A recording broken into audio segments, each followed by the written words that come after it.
योहान याचा 4था अध्याय आणि 24व्या वचनात बायबल आपल्याला सांगतं देव आत्मा आहे. सगळ्यांनी म्हणा देव आत्मा आहे. देव आत्मा आहे. देव आत्मा आहे आणि त्याच्या उपासकांनी त्याची उपासना आत्म्याने आणि खरेपणाने केली पाहिजे, कारण देव काय आहे? आत्मा आहे. देव शरीर नाही. देव माती नाही. जसे तुम्ही आणि मी मातीतून आलो आहोत तसा देव मातीतून आलेला नाही, तो आत्मा आहे. एक भेद आहे, फरक आहे. देव आत्मा आहे आणि आम्ही मात्र मातीतून आलो, देवाच्या प्रतिरूपाचे आहोत. आणि ह्या मातीची ओढ मातीकडे असते. माती म्हणजे जग. आणि म्हणून प्रारंभीच्या काळापासून मनुष्य हा नेहमी त्याचा कल मातीत मिळण्याकडे आहे. मातीतून आलाय आणि मातीकडे जाण्याचा त्याचा कल आहे. पहिला आदम मातीतून आला म्हणून त्याने आपल्या सगळ्यांना मातीत घातलं. दुसरा आदम येशू स्वर्गातून आला म्हणून त्याने तुमच्या आणि माझ्यासाठी स्वर्गाचा मार्ग मोकळा केलाय. आणि म्हणून ज्या वेळेस तुम्ही येशूच्या रक्ताने धुतले जाता त्यावेळेस पेंटिकॉस्टच्या सणाच्या दिवशी जो पवित्र आत्मा उतरला होता, तो पवित्र आत्मा आजही जगात आहे. आणि त्या पवित्र आत्म्याची इच्छा आहे की त्याने तुमच्या आणि माझ्यामध्ये वस्ती करावी. देव आत्मा आहे आणि शरीराने कितीही प्रयत्न केला तरी देवाची योजना किंवा त्याची इच्छा पूर्ण करण्यासाठी हे शरीर कमजोरच ठरणार आहे. मग ह्या शरीररूपी अवस्थेमध्ये आपण देवाचं गौरव करावं आणि देवाला प्रसन्न करावं, आनंदी करावं, यासाठी आम्हाला आत्मिक जीवनात प्रवेश करावा लागतो. देव कोण आहे? आत्मा आहे. शरीर कोणाकडे आहे? आपल्याकडे आहे. मग ह्या शरीराने देवाचं गौरव होण्यासाठी देवाने त्याचा पवित्र आत्मा आपल्याला दिलेला आहे. आमेन. आणि म्हणून परमेश्वराचं वचन सांगतं देहाच्या अधीन असू नका तर आत्म्याच्या अधीन असा. जे लोक आत्म्याच्या अधीन आहेत ते लोक देवाचं गौरव करू शकतात. जे लोक शरीराच्या अधीन आहेत, शरीराच्या अधीन म्हणजे फक्त शरीराच्या गरजा पूर्ण करणं, शारीरिक रीतीनं दैहिक जीवन जगिक रीतीनं जगणं, या रीतीनं जीवन जगल्याने परमेश्वराला मनुष्य संतुष्ट करू शकत नाही. आणि म्हणून आम्हाला पवित्र आत्म्याची गरज आहे. आत्मिक जीवनात आम्ही प्रबळ झालं पाहिजे. न दिसणारं जग आहे, त्या आत्मिक क्षेत्रात आम्ही प्रबळ होणं गरजेचं आहे.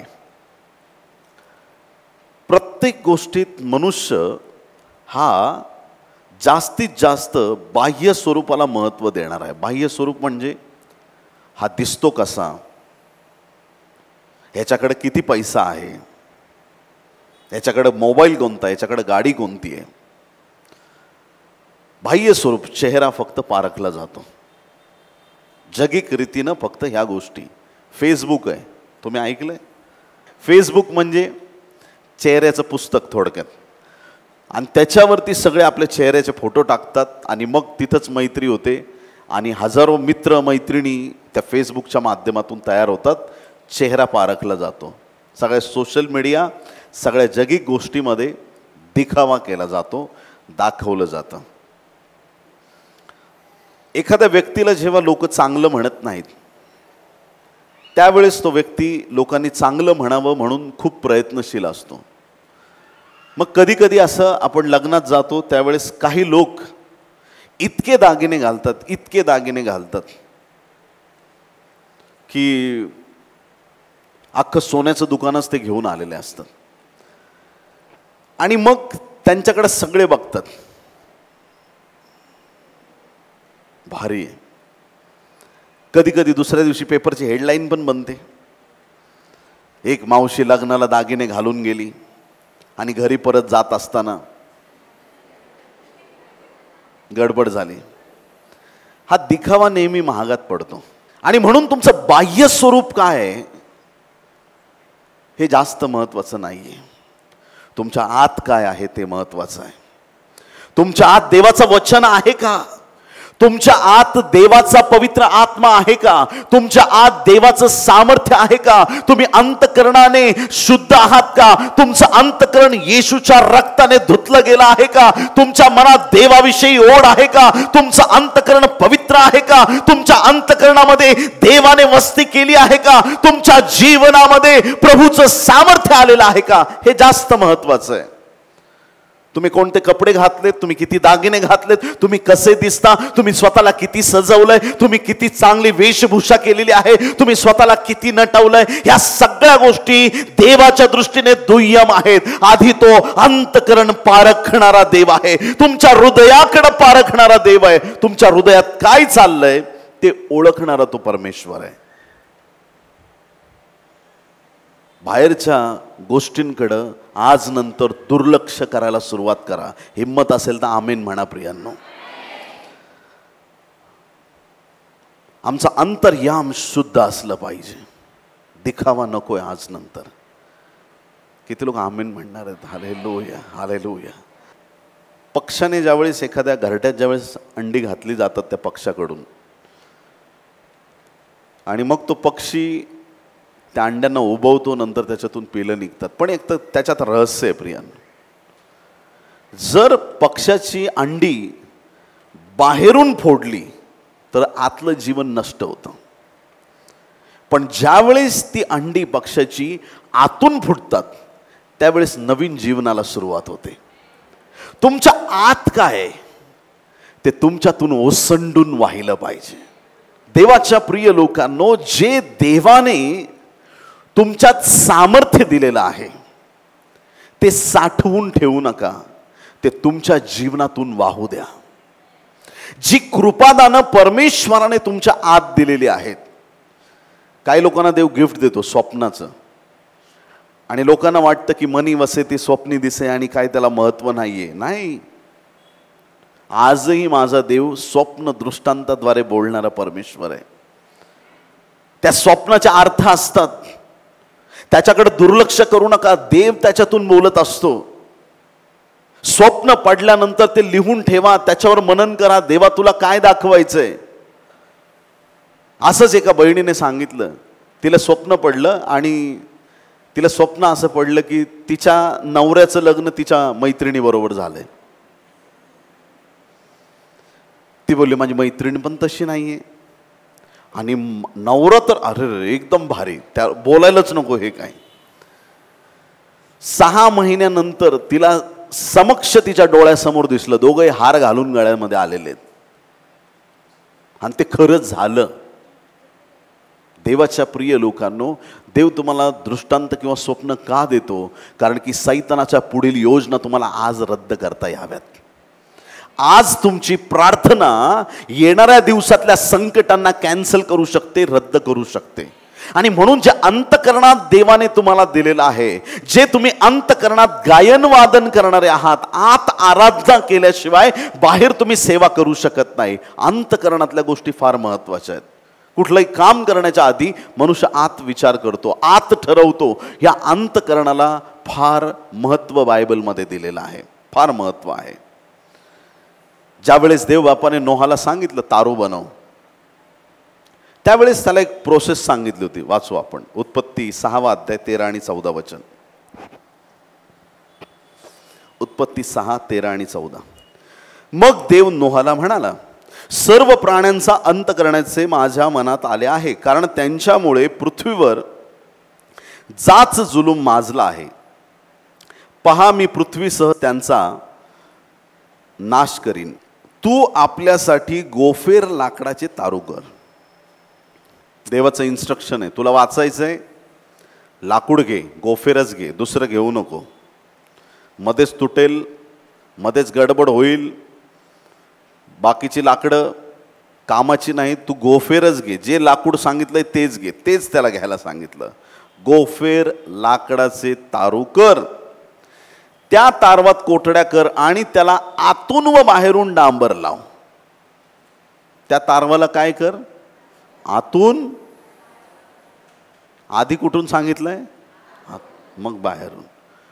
आज मिनिस्ट्रीमध्ये कल बदललाय प्रियांनो. आधी बाहेरून डांबर लावला जातो, जगाला दिसावा की आम्ही काय करत आहोत. लक्षात घ्या प्रियांनो, सेवा ही दिखाव्याची गोष्ट नाहीये. जगाला काय दिसतंय हे महत्वाचं नाहीये. जास्तीत जास्त लोक लोकांचा विचार करतात. लोक काय म्हणतील, लोकांना काहीही म्हणू द्या, तुमचा देव तुमच्यावर संतुष्ट आहे का हे महत्वाचं आहे प्रियांनो. लोकांनी नावं ठेवले तरी चालतील, आणि मी तुम्हाला चॅलेंज देऊन सांगतो, जर तुमची सेवा खरी आहे लोक तुम्हाला नावं ठेवतील. ज्या वेळेस तुमची निंदा होईल त्यावेळेस तुम्ही धन्य आहात. आणि म्हणून जगाच्या निंदेला घाबरू नका. कोणी तुम्हाला कमी लेखलं तर त्याला घाबरू नका. कोणी तुम्हाला शिव्या शाप दिले तर त्यांना पाहून घाबरून जाऊ नका, कारण त्यांनी येशूचा असाच छळ केला आणि त्याला क्रूसावरती खेळलं. पण त्यामुळे येशूची स्टोरी संपत नाही प्रियांनो. येशूचं काम त्याच्यामुळे थांबू शकत नाही. जगाच्या विरोधात, जगाच्या निंदेत, सगळ्या वाईट गोष्टींमध्ये तो तुम्हाला आणि मला खऱ्या अर्थाने उभं करणारा परमेश्वर आहे. जे काही करता ते तुमच्या गुप्तदर्शी पित्याला दिसावं म्हणून करा. आमीन, हालेलुया. दिखावा नकोय, दिखावा नकोय. काही लोक दान धर्म करताना पण इतकी ॲडव्हर्टाईज करतात, इतकी ॲडव्हर्टाईज. हे कोविड काळामध्ये असे काही फोटो मी बघितले, 10-10, 12-12 जण एक गरीब माणसाला एक वडापाव देताना फोटो फेसबुकवरती. एक वडापाव 10-12 जण. आम्ही सोशल वर्क करतोय.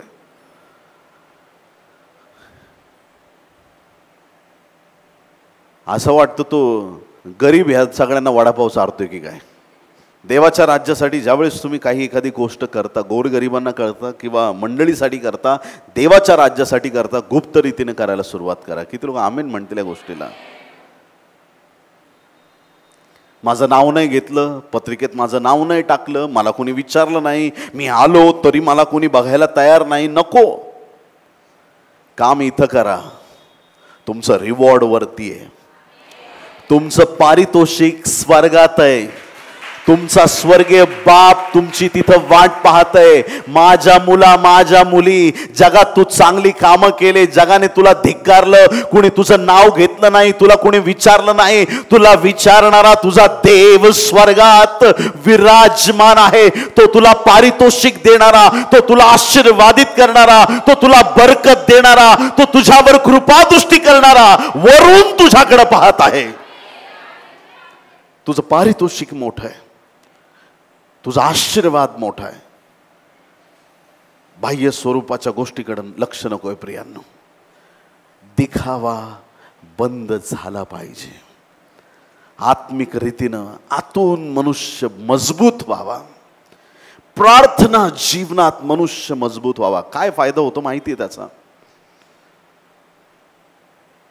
येशू ख्रिस्त कबरेजवळ गेला लाजराच्या. किती तास प्रार्थना केली? किती तास? कसले किती तास? एक वाक्य, लाजरा बाहेर ये. प्रेतवस्त्रांनी गुंडाळून ठेवलेला लाजर आतमध्ये. प्रभूच्या एका वाक्यात मेलेल्या मुर्द्याला उठून बाहेर यावं लागलं. येशू दुष्टात्म्यांना निघ म्हणायचा आणि दुष्टात्म्याची सेना निघून जात होती. हे कधी घडतं? ज्या वेळेस तुम्ही आत्मिक क्षेत्रात स्वतः प्रबळ असता. जो आत्म्यात प्रबळ नाही आणि नुसता ओरडतोय, त्या ओरडण्याने दुष्टात्म्यांना फरक पडत नाही. तुम्ही आत्मिक रीतीने किती बलवान आहात हे जास्त महत्वाचं आहे. आतून आणि बाहेरून त्याला डांबर लावण्यासाठी सांगितलं. वॉटरप्रूफ झालं तारो. त्या गोष्टीमुळे पाणी आत नाही येऊ शकत. फक्त बाहेरून नाही, जगाला दिसण्यासाठी नाही, आतूनही डांबर लावलं. आधी आतून मग बाहेरून. आधी आत्मिक गोष्टींना महत्त्व द्या. जगाचे आशीर्वाद तुमच्या पायाजवळ येतील. जगातले लोक आशीर्वादांच्या मागे धावतात. तुम्ही आशीर्वादाच्या मागे धावू नका, तुम्ही येशूच्या मागे धावा. बस, आशीर्वाद तुमच्या मागे धावत येतील. तुम्ही मागण्याआधी तुमच्या गरजा पूर्ण झालेल्या असतील. तुमचे आशीर्वाद मोकळे होण्यासाठी 40 दिवस उपास प्रार्थनेची गरज नाही. किती लोक आमेन म्हणतील या गोष्टीला? काही लोकांनी मनात पक्क ठरवलंय 70 तास प्रार्थना, 40 दिवस प्रार्थना. मी दिवसभर गुडघ्यावर बसलो ना की संध्याकाळी मला उत्तर मिळणार. चूक आहे, चूक आहे. तुम्ही किती लांब प्रार्थना केली हे महत्वाचं नाही, तुम्ही किती विश्वासाने प्रार्थना केली हे महत्वाचं आहे. क्षणात आणि निमिषात तुमची स्टोरी बदलणारा तो देव आहे. हालेलुया. एका क्षणात तुमचा इतिहास तो बदलून टाकेल. आदल्या रात्री योसेफ जेलमध्ये होता, दुसऱ्या दिवशी राजाच्या शेजारी बसलेला होता. किती लोक आमीन म्हणणार आहेत? प्रभू तुमची स्टोरी बदलणार आहे. एक काम करा, फक्त आत्म्यात प्रबळ व्हा. बस. लाईफमध्ये काहीच महत्वाचं नाही. देव शरीर नाहीये म्हणून शरीराने कनेक्ट व्हायचा प्रयत्न करू नका. दैहिक गोष्टींमध्ये देवाला शोधायचा प्रयत्न करू नका. सूर्य, चंद्र, तारे खूप सामर्थ्यवान आहेत. सूर्य जर उगवला नाही ना, सगळे झाडं वाळून जातील. जग नष्ट होईल, जग नष्ट होईल. ऑक्सिजनच तयार होणार नाही.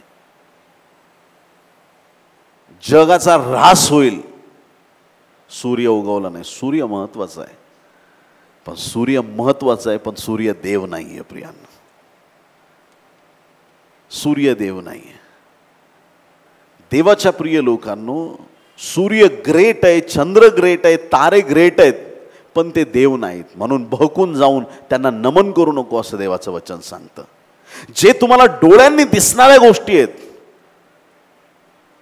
त्याच्यामध्ये देव असू शकत नाही. देव हा सर्वश्रेष्ठ आहे. हालेलुया. देव सर्वश्रेष्ठ आहे. त्याचं अस्तित्व शोधण्यासाठी तुम्हाला दैहिक नेत्रांची नाही, आत्मिक नेत्र उघडण्याची गरज आहे. ज्या आत्म्यात प्रबळ आहेत ते देवाच्या आत्म्याशी कनेक्ट होतात. त्याचा आत्मा तुमच्या आत्म्याचा कब्जा घेतो आणि मग तुम्हाला आध्यात्मिक रीतीनं प्रबळता प्राप्त होते. बाह्य गोष्टींचा दिखावा नको, अंतर्याम शुद्ध पाहिजे. पहिले शमूएलाचा 16वा अध्याय, पहिले शमूएल 16वा अध्याय आणि यातील 1 ते 13 वचनं. पहिले शमूएल 16, 1 ते 13. मग परमेश्वराने शमूएलाला म्हटले, मी शाऊलाला इस्रायलाच्या राजपदावरून झुगारून दिले आहे, तर तू त्याच्यासाठी कोठवर शोक करीत राहणार.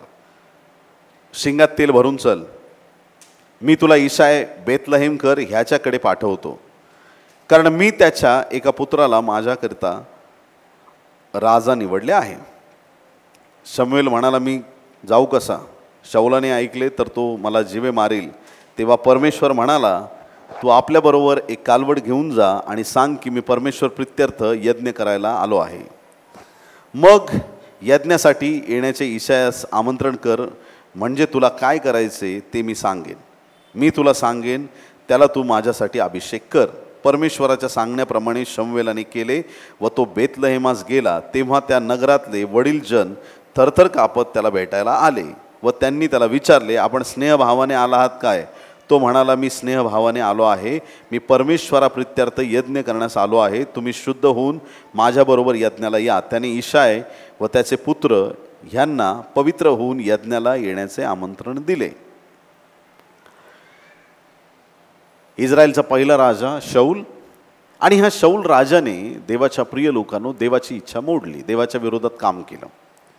आणि जेव्हा त्याने देवाच्या विरोधात काम केलं त्यावेळेस देवबापाने एक निश्चय केला की आता शाऊलाला त्याच्या राजास्थानावरून मी काढून टाकेल आणि आपल्या मनाजोगा असा चांगला राजा, इस्रायलचा दुसरा राजा मी उभा करेल. आणि तो राजा कोण असणार? तर तो इशायाचा पुत्र असावा, अशी देवाची एक महान योजना देवाने या ठिकाणी शमूएलाला प्रकट केली. शमूएलाला सांगितलं, जा त्याला माझ्याकरता तू अभिषेक कर. आता शमूएल निघाला कालवड घेऊन. एक वेगळं कारण सांगावं, कारण की शाऊलाची भीती आहे. आणि अशा परिस्थितीमध्ये इशायाचं गाव बेथलहेम या ठिकाणी शमूएल संदेष्टा कालवड घेऊन, तेल घेऊन तिथं पोहोचलेला आहे. या परिस्थितीमध्ये गावचे सगळे वडीलजन त्या ठिकाणी आले, थरथर कापत. तुम्ही का आलात? कारण की ज्यावेळेस संदेष्टा येतो, काहीतरी देवाचा निरोप घेऊन येतो, आणि तो निरोप चांगला असला तर बरं आहे, वाईट असला तर आमचं काय होणार या भीतीने सगळे वडीलजन भयभीत आणि कंपायमान झाले होते. तर ह्या परिस्थितीमध्ये आता शमूएलाने इशाय आणि त्याच्या पूर्ण परिवाराला पुत्रांसह पवित्र होऊन शुद्ध होऊन यज्ञाला येण्याचे आमंत्रण दिले. आता इशाय त्या ठिकाणी येऊन पोहोचला, त्याच्या मुलांना तो घेऊन आला आणि त्याची 7 मुलं त्या ठिकाणी आलेली आहेत. अशी परिस्थिती आहे की त्या ठिकाणी ज्या वेळेस अभिषेक करण्याची वेळ आली, राजा म्हणून कोणाला तरी शमूएल या ठिकाणी तयार आहे, त्याच्याकडे तेल आहे आणि एक आता नवीन राजा म्हणून कोणाची तरी नेमणूक करायची आहे. देव बापाने सांगितलंय इशायाचा पुत्र, पण इशायाला 8 पुत्र आहेत, त्याच्यापैकी 7,000 आहेत. आणि मग सर्वप्रथम या देवाच्या दासाने आपल्या हातात तेल घेतलं. तेल आपल्या हाती घेतल्याच्या नंतर ते तेल आता त्याला ज्याला लावायचे किंवा ज्याच्या मस्तकावरती ओतायचंय तो इस्रायलचा पुढचा राजा होणार. अलियाब नावाचा मोठा मुलगा आला. आता तो त्याची पर्सनॅलिटी एवढी भारी होती की ते पाहून शमूएल एकदम खुश झाला. का? कारण की ते बहुतांशी लेकरं सगळे आर्मीमध्ये होते. इशायची जास्तीत जास्त मुलं आर्मीमध्ये होते, सैनिक होते.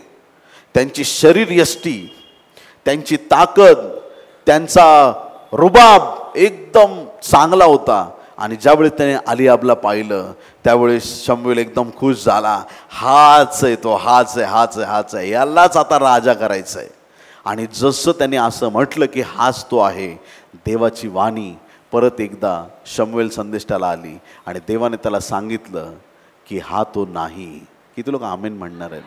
हालेलुया. खूप महत्त्वाची गोष्ट आहे. देवाच्या दासाने बाह्य स्वरूप पाहिलं आणि बाह्य स्वरूप पाहून तो म्हणाला 6व्या वचनात, ते आले तेव्हा त्याने अलियाबास न्याहाळून पाहून म्हटले, परमेश्वरासमोर आलेला हाच परमेश्वराचा अभिषिक्त होय.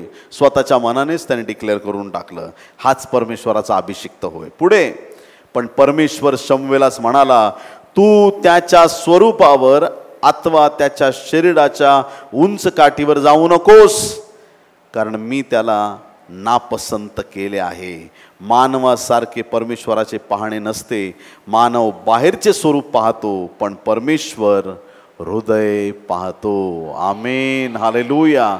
आणि मनुष्य आपलं जीवन सगळे ह्याच्यातच घालून देतो, बाह्य स्वरूपासाठी.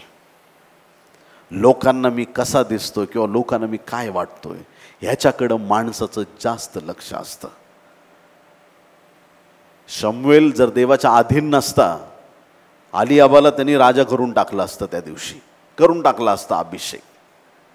पण त्याने देवाचा शब्द ऐकला आणि मग काय, हे सगळे योद्धे वगैरे सैनिक एक एक आले, नाही चल निघ.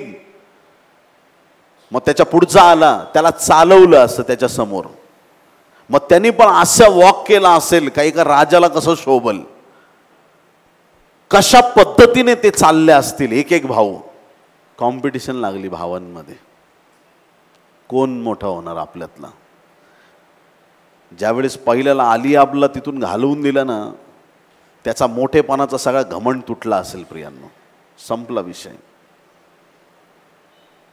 जे स्वतःला मोठं करण्याचा प्रयत्न करतील, परमेश्वर त्यांना उंच करत नाही. जे स्वतःला लीन आणि नम्र करतील त्यांना उंच करणारा आपला देव आहे. हालेलुया. जे स्वतःला लीन आणि नम्र करतात. कितीतरी वेळा असं होतं की लोक तुमच्याशी बोलत नाहीत, समोरून आले की तोंड बाजूला करतात. तुम्ही काय करायचं? काही काही मलम खूप आग देतात, त्याच्यामुळं काही लोक लांब पळतात. पण तुम्ही किती लांब पडले तर आम्ही सोडत नसतो. देवाच्या लोकांचा हा स्वभाव पाहिजे. कोणी तुमच्याकडे बघून किती वाकडं तोंड केलं, तुमच्या चेहऱ्यावरती देवाचं तेज झळकलं पाहिजे. तुमच्या चेहऱ्यावर देवाचा आनंदच दिसला पाहिजे. कोणाच्या कपाळावर किती आठा मिठ्या पडल्या तरी चालतील, पण तुमच्यातून ख्रिस्त झळकला पाहिजे. प्रभूचं सामर्थ्यच तुमच्यामधून दिसलं पाहिजे. आली आबाला एकदम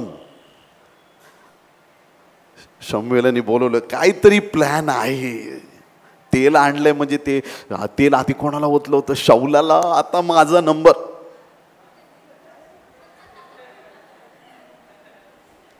तू छाती काढून चाललास, तुला मी टीम मधून बाहेर काढतो. चल निकल इधर से, चल निकल, हट हो बाहेर.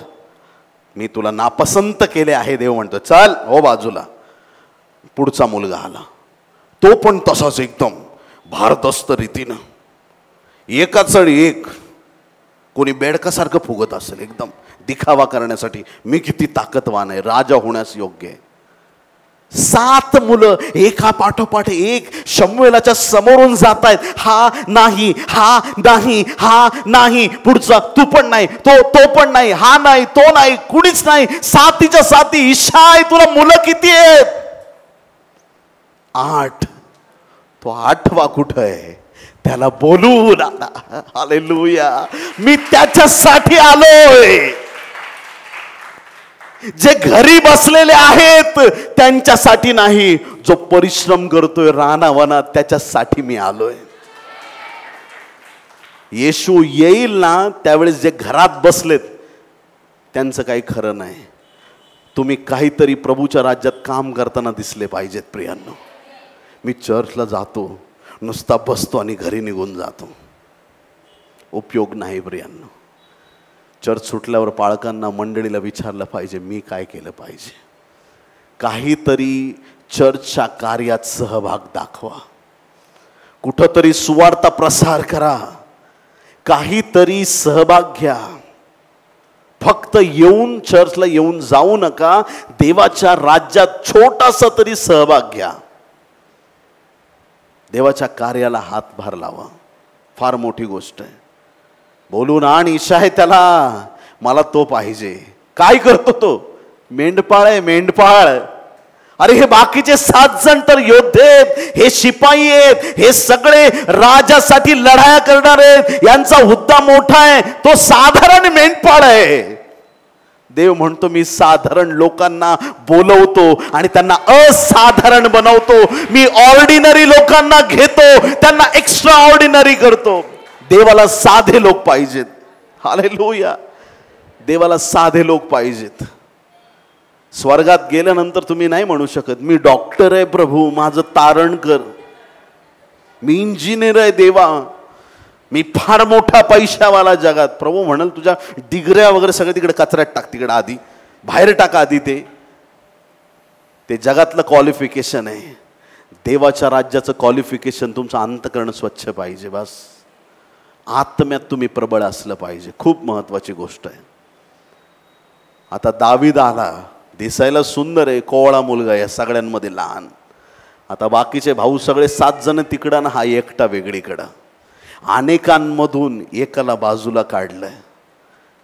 तुम्ही वेगळे केलेले लोक आहात, सेपरेट केलेले, त्याच्या राज्यासाठी त्याच्या कार्यासाठी वेगळे केलेले लोक आहात. वेगळे. तुमची गणना जनरल नाहीये, ऑर्डिनरी लोकांमध्ये तुमची गणना नाहीये. जगिक लोकातून आध्यात्मिक लोक वेगळे केलेत देवाने, त्याचे लोक बाजूला काढून घेतलेले आहेत. आज तुम्ही इतरांपेक्षा संख्येने कमी आहात. किती लोक आमेन म्हणणार आहेत? दावीद पण त्या दिवशी सगळ्यांपेक्षा लहान होता. तिथं जमलेल्या लोकांमध्ये तो ईशायचा तर मुलगाच आहे, पण बाकी भावांमध्ये पण तो लहान होता, सगळ्यात धाकटा. देवाचा आवाज आला आणि शमूएलाला सांगितलं हाच आहे तो, माझ्या मनासारखा. हा इस्रायलाचा राजा होणार आहे. हा इस्रायलाचा राजा. घे ते तेल आणि ओत त्याच्या मस्तकावरती. सगळे पैलवान भाऊ लोक दाविदाकडे डोळे फाडून बघत असतील. अरे ह्याला कसा अभिषेक मिळाला? अरे मी सेनेत आहे, ह्याला कसा अभिषेक मिळाला? गावकरी वडीलजन सगळे बघत असतील, या लहान पोराला कसं काय सगळं मिळालं? देवाच्या प्रिय लोकांनो, दावीद रानावनात होता, पण त्या दिवसानंतर त्याचा रानावनाचा टाईम संपला होता, राजासनाचा टाईम सुरू झाला होता.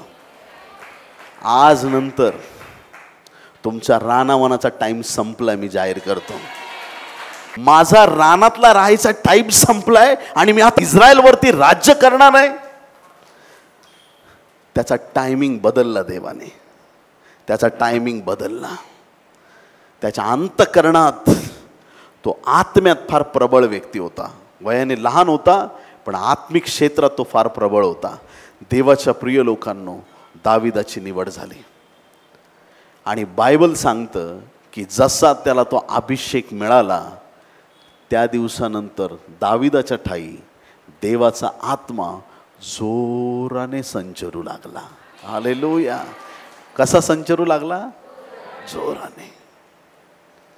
इतका जोराने संचरू लागला की त्या आत्मिक सामर्थ्यातच त्याने गल्ल्याताचा वध केला. प्रियांनो, त्या आत्मिक सामर्थ्यात आधी अभिषेक मिळतो, नंतर देव तुम्हाला उंच करतो. प्रियांनो, आधी अभिषेक मिळणं गरजेचं आहे.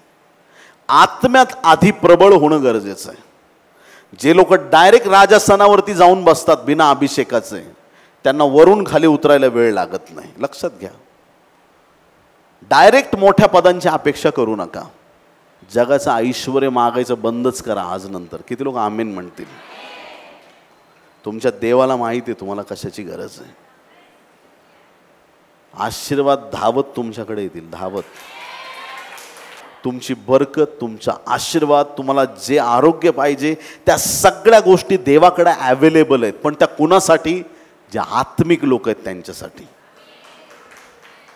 आधी आत्म्यात प्रबळ झालं पाहिजे. शमूएलाने चेहरा पारखलाय, पण देवाने अंतकरण पारखलंय. आणि त्याच्या पसंतीचा व्यक्ती म्हणजे दावीद होता, अलियाब नव्हता. देवाच्या पाहण्यासारखं आमचं पाहणं झालं पाहिजे. एक एक भाऊ निघून चाललाय, पण त्यांच्यामध्ये देवाने दाविदाला अभिषेक केला. सगळ्यांना आश्चर्यचकित केलं देवाने की ह्याला तो अभिषेक कसा मिळाला. आज नंतर लोक तुमच्याकडे पाहून आश्चर्यचकित होणार आहेत की हा आशीर्वाद याच्याकडे कसा आला, या गोष्टी याच्या जीवनात कशा आल्या. जे लोक तुम्हाला अयोग्य समजतात, देव त्यांच्या समोरच तुम्हाला योग्य ठरवणार आहे. ज्यांनी तुम्हाला खाली दाखवलं, माझा देव त्यांच्या समोर तुम्हाला उंच करणार आहे. ज्यांनी तुम्हाला अपमानित केलं, त्यांच्या समोर माझा देव तुम्हाला सन्मान देणार आहे. माझा देव तुम्हाला पुच्छ नव्हे मस्तक करणार आहे. तो तुम्हाला मागे नव्हे पुढे ठेवणार आहे. माझा देव तुम्हाला बरकत देणार आहे. माझा देव त्याच्या अग्नी अभिषेकाने तुम्हाला भरणार आहे. कारण तुमची नजर जगी गोष्टीकडे नाही, तुमची नजर तुमच्या देवाकडे लागलेली आहे. हालेलुया. कधी कधी इनोसेंट दिसणारे लोक पण गडबड करून जातात. काही लोक क्रुएल दिसतात, असं वाटतं की यार काहीतरी खूप डेंजरस माणूस आहे. कधी ते लीन आणि नम्र निघतात. काही दिसण्यामध्ये एकदम ॲग्रेसिव्ह वाटतात, ह्याचा चेहरा बघून वाटतं भयानक वाटतो हा. पण कधी कधी तेच लोक खूप आशीर्वादित निघतात. प्रियानो, म्हणून बाह्य स्वरूपावरती जाऊ नका, बाह्य स्वरूपावरती जाऊ नका. काही काही खूप लीनतेने नम्रतेने बोलतील, परंतु त्यांच्या आत दुष्ट शक्ती असू शकते. जाणून घ्या आणि समजून घ्या. प्रियांनो, आज आम्हाला बाह्य स्वरूप नकोय. आज आम्हाला आध्यात्मिक गोष्टी बघायच्यात. ज्या वेळेस ते सगळे भाऊ होते, 7 भाऊ, त्यांच्यामध्ये दावीद लहान दिसत होता. अशीच एक सिच्युएशन आली की त्या सिच्युएशनमध्ये गल्ल्यात फार धिप्पाड दिसतोय, कधीच युद्ध हारला नाही. आणि एक लहान मुलगा दावीद कधीच युद्ध लढला नाही. कोण जिंकणार मोठा प्रश्न आहे. सगळ्यांना, आप्तजनांना, प्रियजनांना तिथे जे जमले असतील त्यांना वाटलं असेल चला खड्डा घ्या, चला दाविदाच्या मैतीची तयारी करूया, चला आज दावीद संपला, चला आता दाविदाचं काही खरं नाही, एवढ्याशा लेकराचं मरण आपल्या डोळ्यांनी आपण पाहणार आहेत.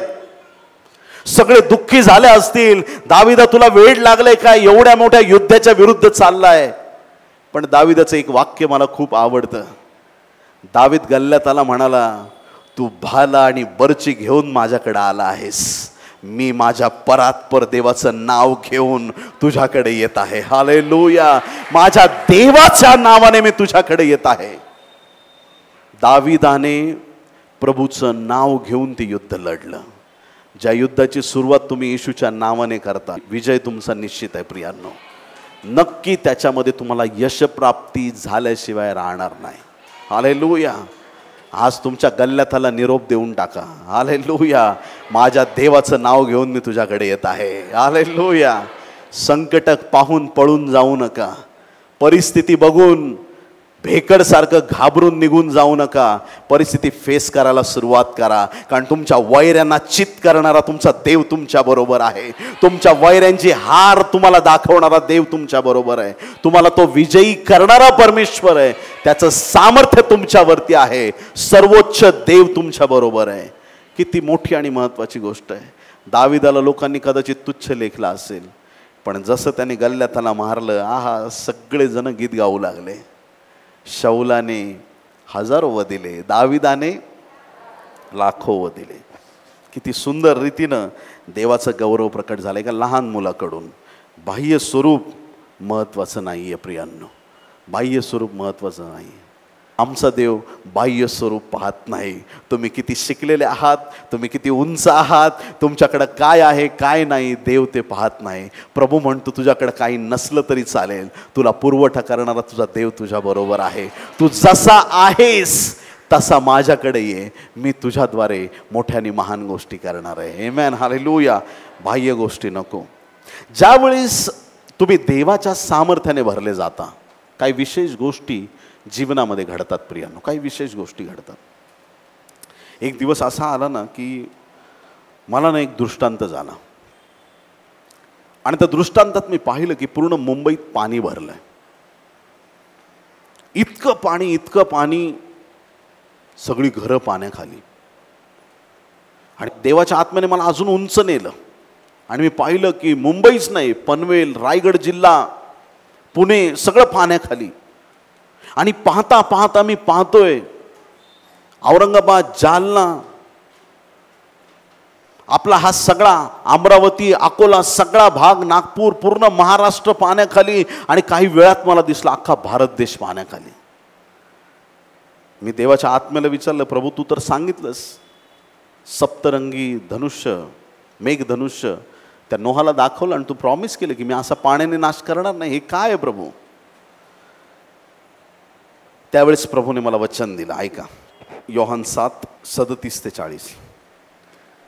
मग सणाच्या शेवटल्या म्हणजे महत्त्वाच्या दिवशी येशू उभा राहून मोठ्याने म्हणाला, कोणी तहानेला असला तर त्याने माझ्याकडे यावे आणि प्यावे. जो माझ्यावर विश्वास ठेवतो त्याच्यातून शास्त्रात लिहिल्याप्रमाणे जिवंत पाण्याच्या नद्या वाहतील. हे वचन दिलं देवाने. आणि प्रभूच्या आत्म्याने मला सांगितलं की तुझ्यातून जीवनी पाण्याची नदी वाहील. जे विश्वासणारे लोक आहेत त्यांच्यातून जीवनी पाण्याची नदी वाहील. आणि हे जीवनी पाणी एवढं वाढत जाईल की अख्खा देश त्या जीवनी पाण्याच्या खाली असणार आहे. एक फार मोठं संजीवन येतंय प्रियांनो, तयार व्हा. मेलेल्या मंडळ्या जागृत होतील, असं रिवायवल येत आहे. देवाच्या सामर्थ्याचा वर्षाव होत आहे. लोक उठतील आणि देवाच्या नावाने संदेश देतील, असा काळ आलेला आहे. रात्रंदिवस प्रार्थना होत राहतील, रात्रंदिवस लोक देवाचा गौरव करतील. एक फार मोठं रिवायवल अकोल्याकडे येत आहे. तयार व्हा. तुमच्यातून जीवनी पाण्याची नदी वाहणार आहे. देवाचं सामर्थ्य तुमच्याद्वारे वाहणार आहे.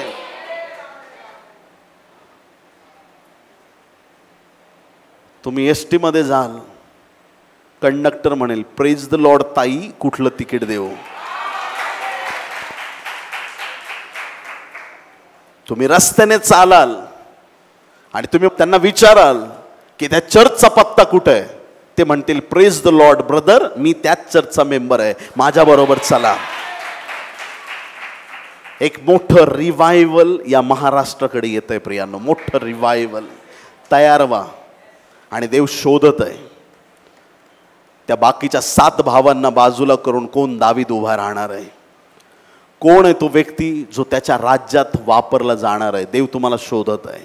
प्रभूला सांगा, प्रभू मी तयार आहे. आमेन. प्रभू तुमचा उपयोग करणार आहे. देवाच्या प्रिय लोकांनो, अंतकरणातून जीवनी पाण्याची नदी वाहणं म्हणजे काय? अंतकरणातून जीवनी पाण्याची नदी वाहणं म्हणजे काय? त्याच अध्यायात 38 वचनापर्यंत सांगितलंय जिवंत पाण्याच्या नद्या वाहतील. 39 वचनात काय लिहिलंय पहा, त्याचा अर्थच तिथे दिलेला आहे.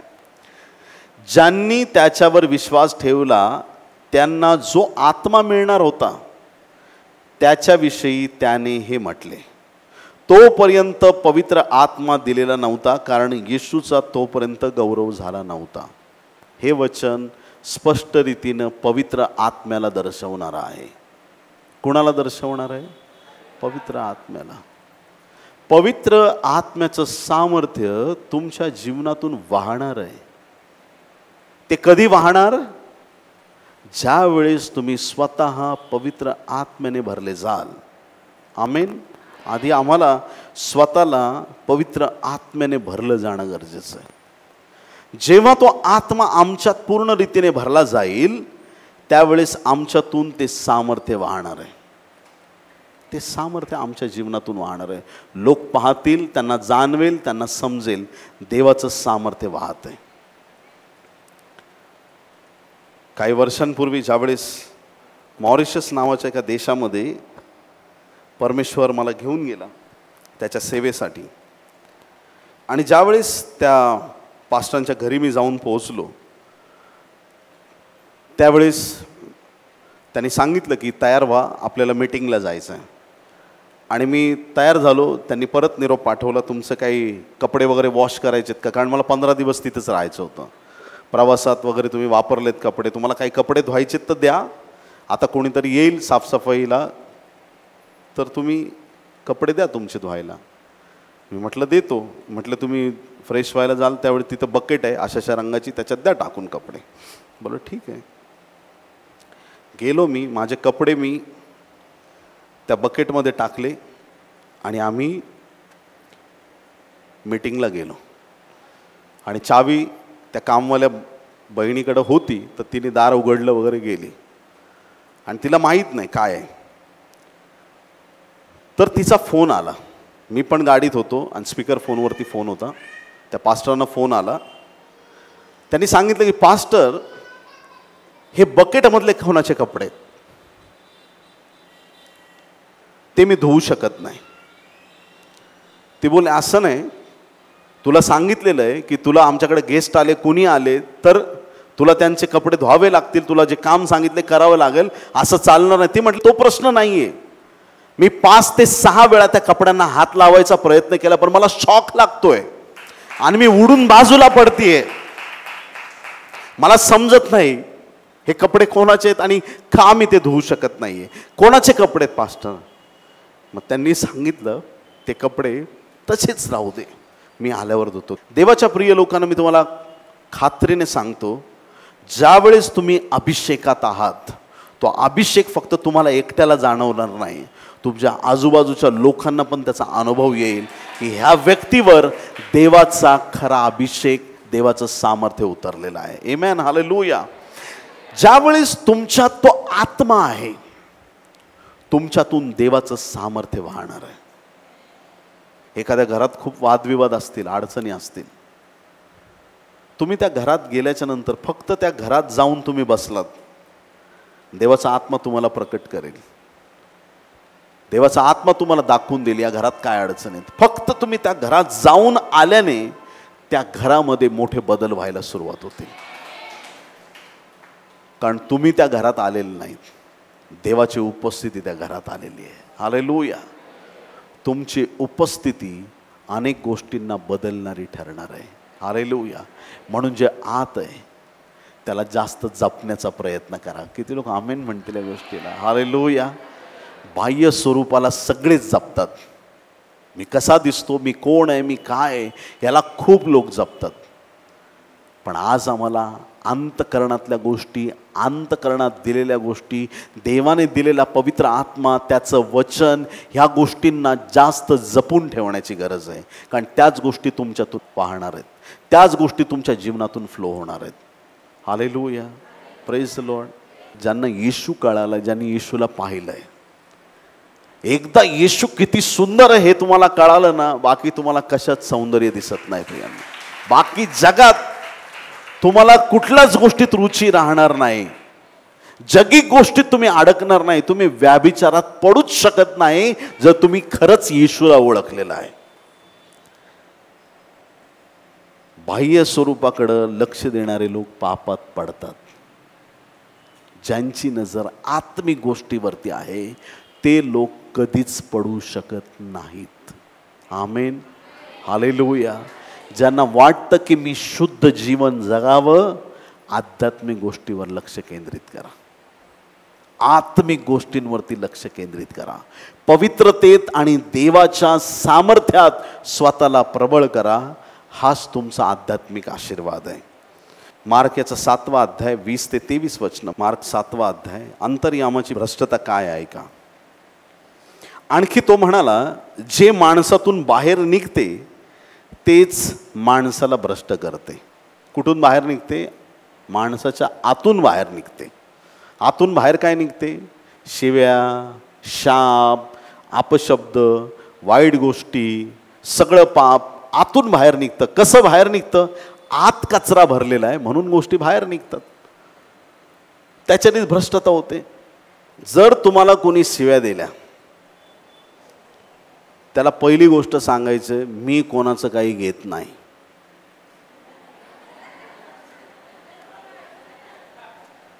हा मोबाईल आहे माझ्याकडं. हा मोबाईल आज मी समजा या आईंना दिला, मोबाईल घ्या. त्या म्हटल्या, पाळक साहेब माझ्या मुलाने मला याच्यापेक्षा भारी मोबाईल दिला आहे, तुमचा तुमच्याकडेच राहू द्या. आईने मोबाईल घेतला नाही, त्यांना मिळेल का? मी देतोय पण त्या घेत नाहीत. त्यांनी घेतला नाही तर मिळेल का? मग एखाद्याने शिव्या दिल्या ना आपण घेतल्याच नाही तर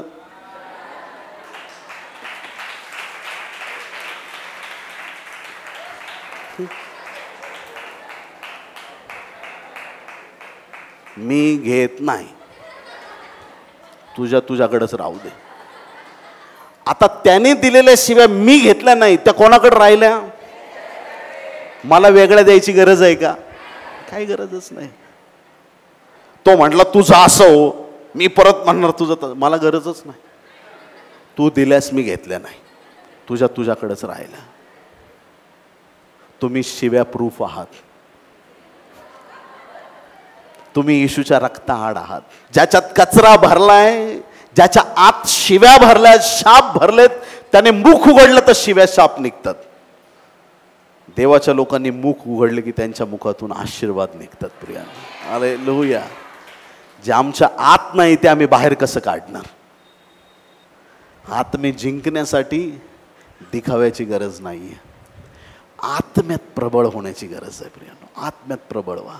आध्यात्मिक रीतीनं बाह्य स्वरूप कसंही असू द्या, आध्यात्मिक जीवनात आम्ही प्रबळ होणं गरजेचं आहे. तुमच्यातून जीवनी पाण्याची नदी म्हणजे आत्मिक सामर्थ्य वाहिलं पाहिजे. इस्रायलमध्ये 2 समुद्र आहेत. एक गालिल समुद्र आणि दुसरा मृत समुद्र. मृत समुद्र का म्हणतात? डेड सीला 33.8% क्षार आहेत. माणसाला फेकलं तरी बुडत नाही, पाण्यावरच तरंगतो असा. मृत समुद्र का म्हणतात त्याला? कारण त्याच्यात एक पण मासा किंवा एक पण जीव नाही, पूर्ण खारट पाणी, खूप डेंजरस. डायरेक्ट तिथं मिठाचे दगडच दिसतात सगळे, त्याच्यात एकही जीव नाही. गालिल समुद्र आहे, त्याच्यात भरपूर मासे. आज पण जा तुम्हाला तिथं सेंट पीटर फिश खायला मिळेल, फेमस जागा आहे एकदम, भरपूर जीवन आहे. ह्या 2 समुद्रात फरक काय आहे जर तुम्ही मला विचाराल तर एकच कारण मी सांगू शकतो.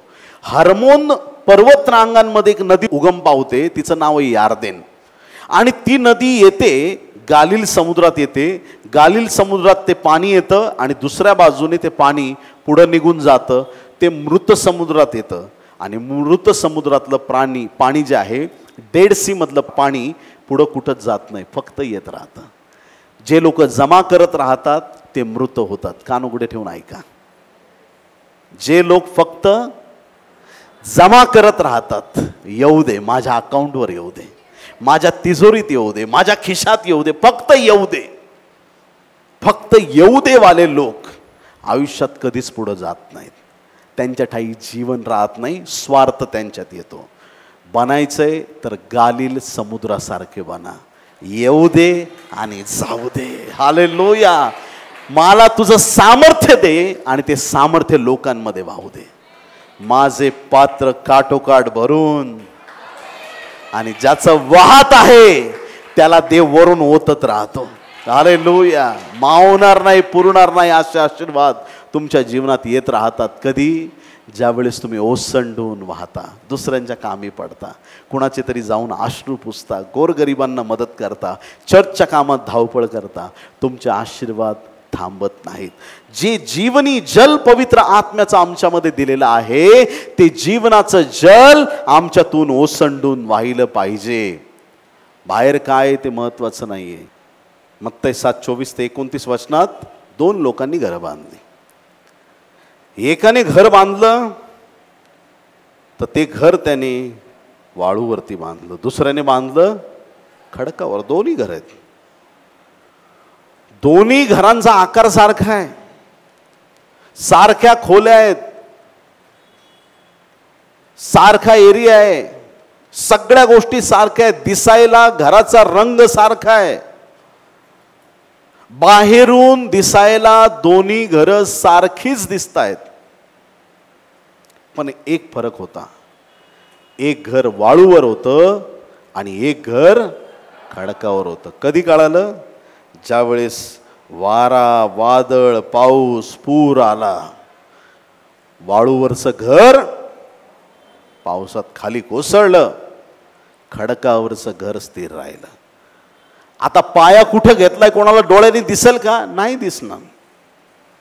ती लपलेली गोष्ट होती की पाया नेमका घेतलाय कुठं. असंच या शेवटच्या दिवसांमध्ये प्रभूजी प्रभूजी म्हणणारे खूप लोक असतील. कान उघडे ठेवून ऐका. खूप लोक लांब लांब लचक प्रार्थना करणारे असतील.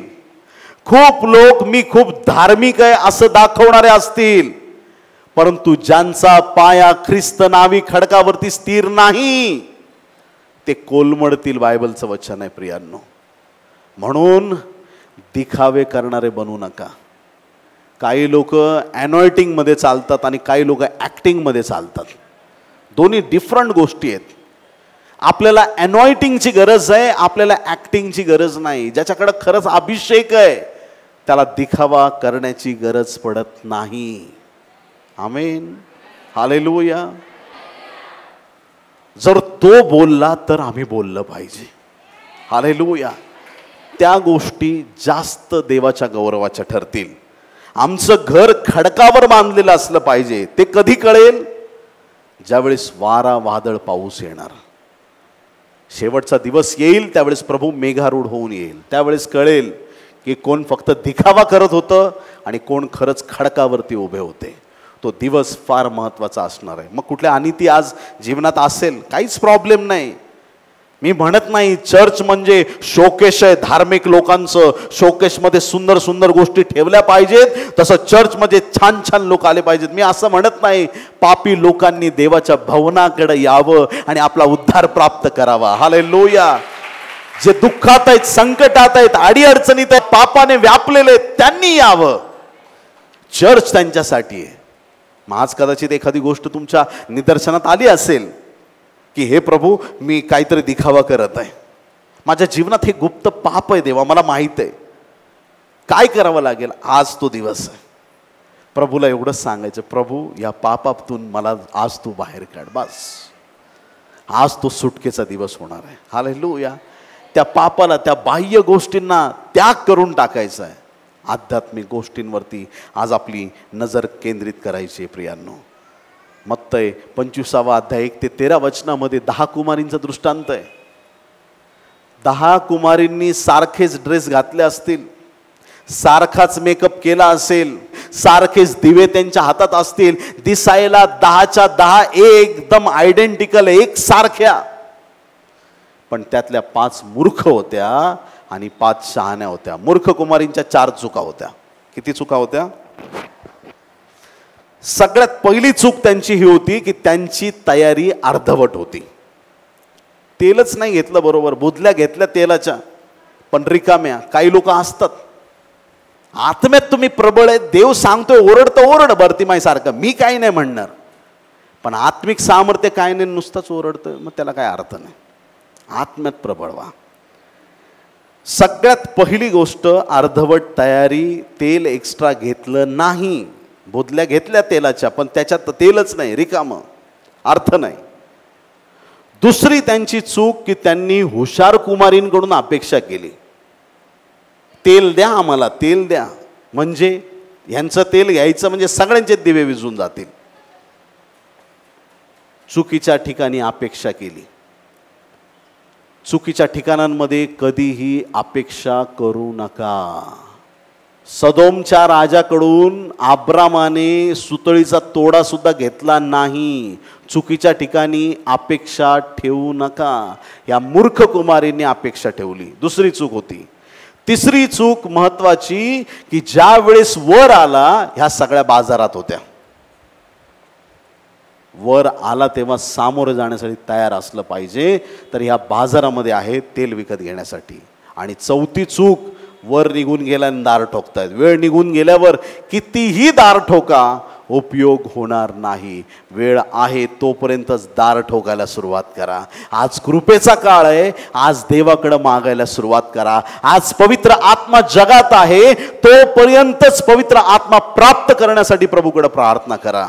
आज वेळ आहे, त्या वेळेचा सदुपयोग करा. वेळ वाया जाऊ देऊ नका प्रियांनो. आज देवाच्या प्रिय लोकांना आत्मिक गोष्टीत प्रबळ होण्यासाठी सरते शेवटी एक वचन महत्त्वाचं आपण वाचूया.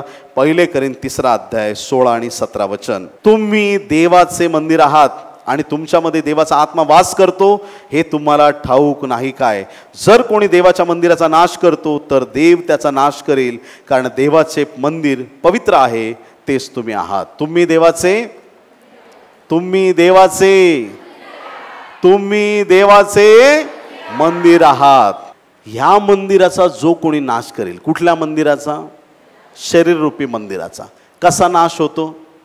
डायबिटीज झालाय, डॉक्टरने सांगितलंय साखर खाऊ नको, आणि जे हावरे लोक तरी पण साखर. हार्टचा इश्यू झालाय, हे खाऊ नको, बीपी वाढलंय, ते खाऊ नको, मीठ खाऊ नको, आणि जे लोक तेच खातात ते मंदिराचा. ज्या गोष्टी तुम्हाला वर्ज्य आहेत त्या आजपासून सोडून टाका. जे व्यसन चालत नाही ते व्यसन काढून टाका. या मंदिराला पवित्र करा, या मंदिराला शुद्ध ठेवा. हे देवाचं पवित्र मंदिर आहे, याची काळजी घ्या. ह्या मंदिराला चांगलं ठेवा. जसं ह्या मंदिराची काळजी घेतो, तशी ह्या मंदिराची पण खूप काळजी घेणं गरजेचं आहे. तुम्ही देवाचे मंदिर आहात. हालेलुया. या मंदिराला बाहेरून बदलता नाही येणार.